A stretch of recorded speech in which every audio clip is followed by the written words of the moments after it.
Good morning, everyone. We experience many positive firsts when we are young. First steps, first day of school, first crush, and first time trying a new food. First play a crucial role in the development of the brain and exposure to positive factors, especially stable and responsive relationships with parents and other adults. However, we also experience firsts that are negative when we are young. First birthday without a relative, first time feeling excluded in the community, and the first time going back to your family home and realizing that relative is never coming back. My first negative experience was in grade 1, 10 years ago, when I realized that my father was not present in my life. We had been tasked with making Father's Day cards with the generic message, #1dad.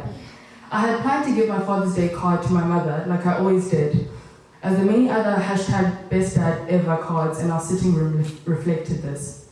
I found it interesting that whenever my peers often told stories about their weekends, holidays, or life at home in general, they would mention both their parents. It was always my mom and dad, but as I mentioned, it was interesting and I never really questioned it.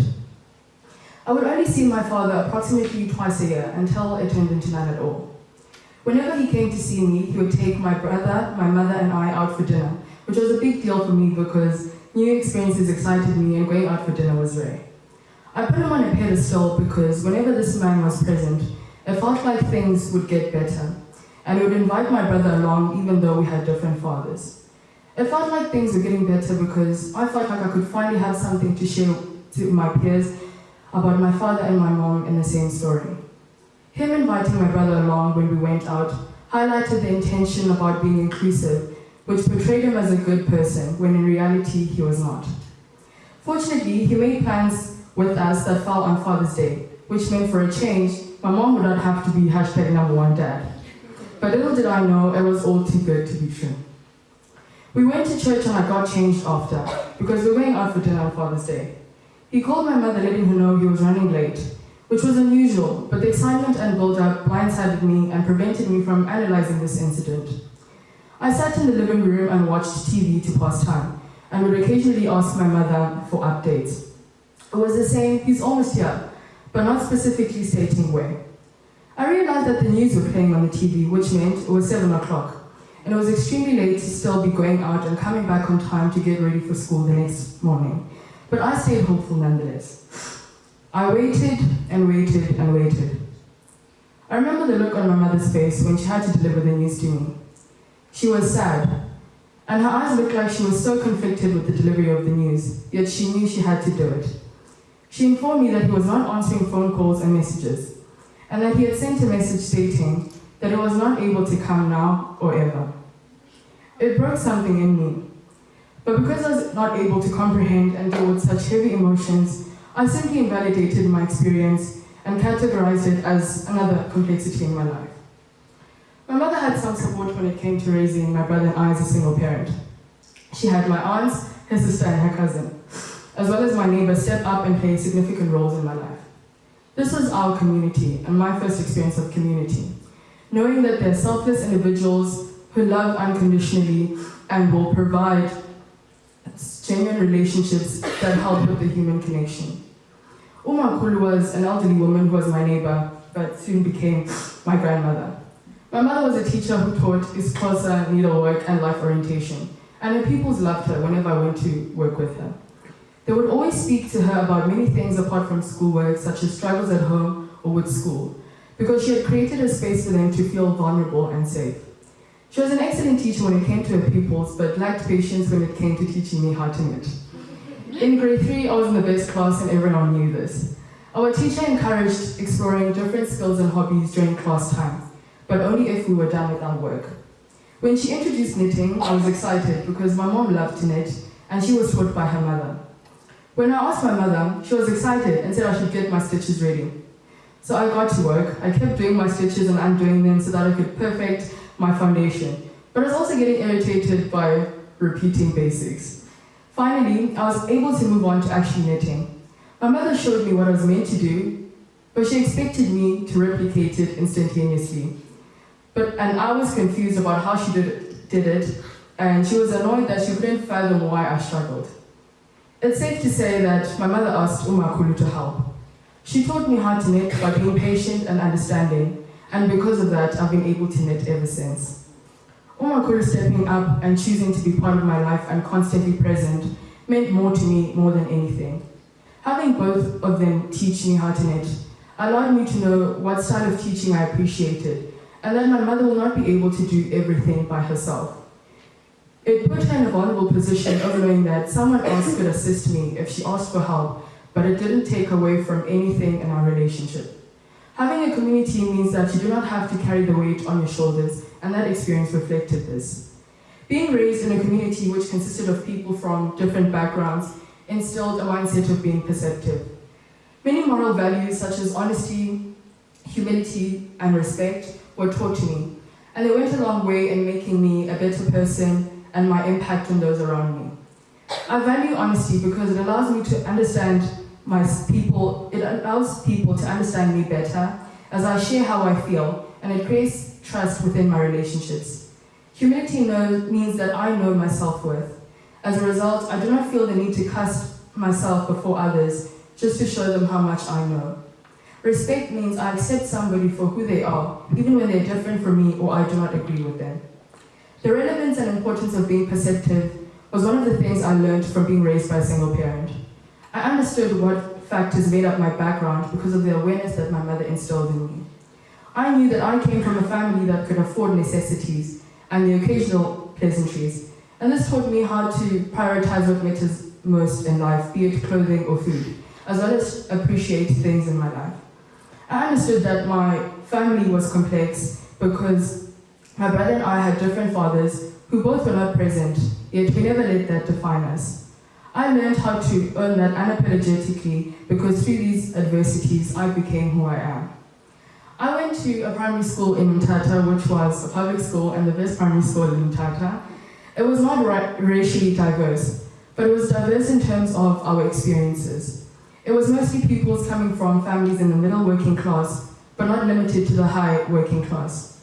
Everyone had necessities such as food and cell phones, but it was the type of necessities that highlighted our different experiences. We had lunch boxes, but some, including me, would have cheaper snacks from Checkers, or snacks from Woolworths, which I would also get if we had a good month. We had Samsungs and Mobisols, but the purpose was communication and we were able to achieve this. Being in a community like this meant that the diversity of our experiences was highlighted by the creation of awareness and conversations that were had amongst peers. Experiences like these forced me to know what I want in life and how I would achieve that. We struggled for some time despite the community we had. My mother had protected us as much as she could until she was not able to. My brother resorted to drugs when he was about 16 as they were accessible to him and his way of dealing with his trauma. He started acting out and becoming violent. My mother never let her partners move in with us because she was protecting us from experiencing domestic and sexual abuse. It felt so surreal that I was in grade 3 and my brother was acting this way because it felt like we had a fourth person living in our house and the exact same person that my mother had been protecting us from. I could not recognize who he was and the monster he was becoming. It reached a point that whenever he fell out with my mom, I was automatically excluded from his life. He would not speak to me, and that felt like psychological abuse towards me, as I was constantly in my head and overthinking my purpose in my own home. I hated who he was and how he made me feel. I hated how he thought his apologies would erase what had happened and the impact his actions had on me. The scariest night was when he came back home drunk in December 2019. He had gone out with his friends that were not approved by my mother, but she set an exception that he had to be back before 9:30 in order to avoid conflict. I felt like the exception was being too considerate, but when she explained to me that she was protecting her own mental health as it would alleviate her stress, I began to understand some of her reactions. He did not come back before 9:30 and he was not answering any calls or messages. My mother sent a message saying that he should stay wherever he is and that she had locked the gate so he should not bother to ask her to open it for him. We had gone to bed at around 10 o'clock, but I was still scrolling on my phone watching YouTube when I heard a knock on my window and realized it was 1 o'clock in the morning. I was startled, wondering why the alarm did not go off and who it possibly was. It was my brother, asking me to open for him and emphasizing that my mother cannot find out. But because my mother had the keys, I was forced to tell her. She got out of bed and told him that she was not opening the door because what if someone had followed him, jumped over the fence, and was ready to break in as soon as we let him in. He rebelled and started screaming and yelling. This obviously woke up our neighbors as it was commotion at 1 o'clock in the morning. He was screaming things like he isn't loved and appreciated. He was banging on my mother's window and the front door until he finally broke it. That was my breaking point, as I witnessed my mother crying for the first time, and I feared for my life and my mother's life. I thought to myself that if he can destroy my mother's property, knowing the hard work that she put into maintaining it, then everything else and everyone else was bound to be physically harmed. My mother called the police to report him, and he was taken into custody.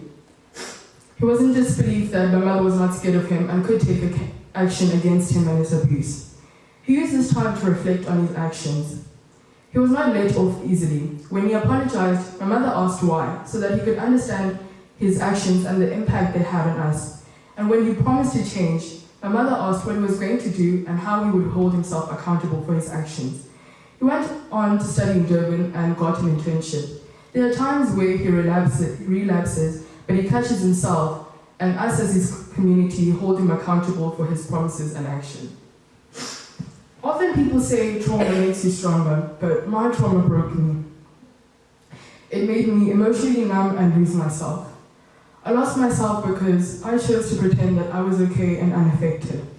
I was trying to present a different version of myself by using humor to deflect, because it allowed me to distract myself from the pain that I was experiencing and associating my pain with positive emotions. I never allowed myself to be vulnerable.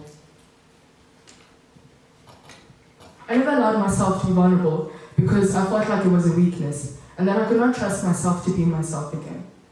I chose to repress my emotions and trauma in order to force myself to move on. I applied pressure on myself by putting myself on a pedestal. I kept reminding myself of how my brother was acting and the impact he had on my own personal growth. I do not allow myself to make mistakes, to get bad marks, be disobedient, or disappoint my mother in any form. I felt like this for a while and became an overachiever. I felt like I had set a standard for myself, therefore I had to maintain it.